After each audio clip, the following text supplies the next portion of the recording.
बहु जनकर स्वप्न थाए सर +3 सरला आम भविष्य गोटे टीचर जॉब करूँ खाली आपण मानक नुहे आपण मान परिवार रे भी गोटे स्वप्न थाए आम पुओ बा झील गोटे शिक्षक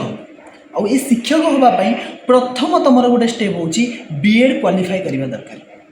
आबे कि एबे देखिए बीएड रो क्वालिफाई करने कंपटीशन बहुत बढ़ी जाऊँगी एंट्रांस रे बहुत कंपटीशन होती आपको दरकार गोटे बेसिक क्लारिटीर सह कनसेप्ट को भलरे पढ़ा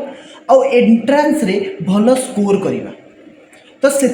आडा 247 ओडिया आपण मानक आनी द्रोण 10.0 बैच